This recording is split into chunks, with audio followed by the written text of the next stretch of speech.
Кешірім сұрап отыр чынды ма? Не үшін? Білмеймін, ақпарат мен туралы деп қоймай. Ақпарат кім туралы болуы мүмкін? Сендердің ойларыңша. Білмеймін, маған бәрібір кімнің несі шығып жатыр деген сияқты. Даже Кемеңгерден де ақпарат шықса бәрібір ма? Жоқ, оны енді көре жатармыз қазір. Жанель туралы ақпарат шықса. Шықпайды. Шықса егер. Шықпайды. Қалай қабылдау? Осы сұраққа не андай қылып жауап бересіңдер, шықса деймін. Если бы, если Көремін сол кезде. Смотря қандай ақпарат шығып тұрмаймыз. Қарайсың. Жаңа сарапшы Малика ұнады ма? Иә, жақсы қыз. Өте жақсы қыз. Қуаныштымын келгеніне. Енді бәрібір не дейді, бұрынғы отырған қатысушылар бәрібір енді кішкене болсын тәжірибесі болады. Бірақ ана бір ұнамайтыны, енді бұрынғы қатысушылар келеді ғой, білет, тем более осында отырды, қалай екен эфирдің бұл болатын, бірақ келіп алып андай өздерін енді кішкене выше қою үшін ба, кішкене кемшіліктерін сразу былай осында ондай бұндай деп айтып кетеді да. Енді мүмкін келесі маусымда сіз де солай айтасыз, Полина. 8-ші маусым бар ғой, непонятно деп тұр. мүмкін бірақ ол да дұрыс шығар, кішкене енді не дейді, пікірталас болсын деген сияқты. Что там келді? Саған ұнамаған сияқты жаңа сарапшы. Жоқ, маған Малика ұнайды. Прикольная такая.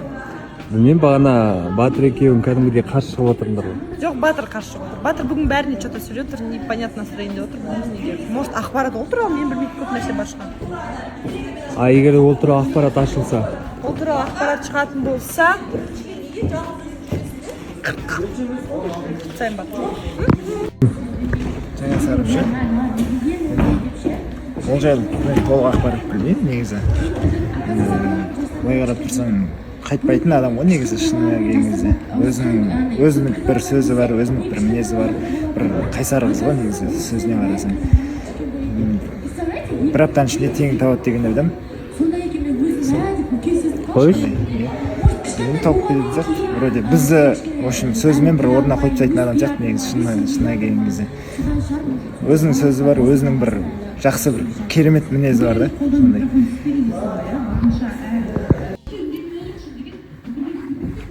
Ата-анаң қуанып жатыр екен. Иә, ата-анам қуанғанда мен таң қалдым. Мен ойлағам, ата-анам қарсы болатын шығар деген оймен. Просто мен қаламандықтан жарайды өзінің таңдауы деген сияқты, жарайды өзің біл деген сияқты ой болған екен. Негізінде мамам қуанышты келгеніне. Күткен екен негізінде. Енді ол жасайтып жатыр, сезім бар ма, жоқ па деп.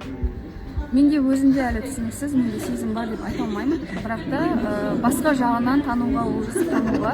Кездесуге шыққаның өзі мәртебе деп қойсайшы. Иә. Айтпақшы, мынаны бір жерден көрген сияқтымын. Қайсыны?